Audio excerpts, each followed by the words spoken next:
Hello friends, welcome back to Wow IAS.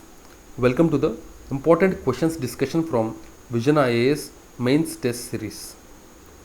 So today the topic that we are discussing is the gender budgeting. Gender budgeting, if you see, it is nothing but or you can say it is a way for the governments to promote equality through the budget process against persistent gender disparities in education, employment, entrepreneurship, and public life opportunities and outcomes. Incorporating gender perspective at all levels of the budget is nothing but gender budgeting.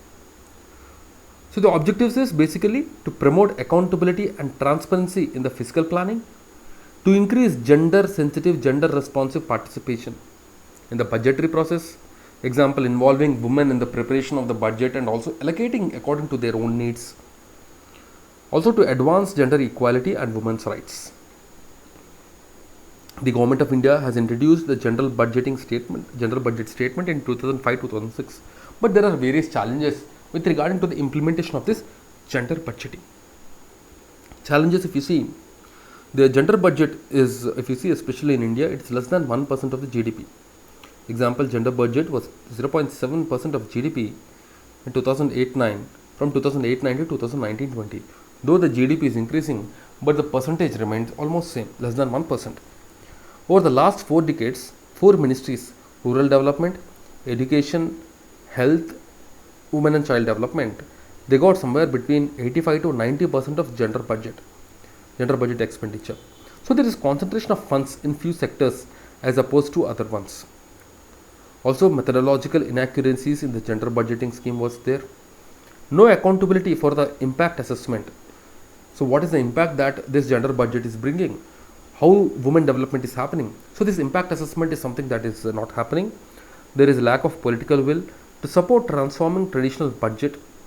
The government took steps like constituting this gender budgeting cell, creation of gender data bank, etc. If you see the overall, we have the participation of women in Indian politics is very less. Currently, about 14% women legislators we have. So what are the things that we have to do? Creating ranking for the states with regarding the gender budgeting, sensitizing the states, incentivizing the states, capacity building and technical support to the state level, gender budgeting cells, gender auditing of central sector schemes and the flagship programs. Deviation between the budgetary allocation and actual spending needs to be addressed through proper monitoring of outcomes. That means outcome based budgeting has to be promoted. Right.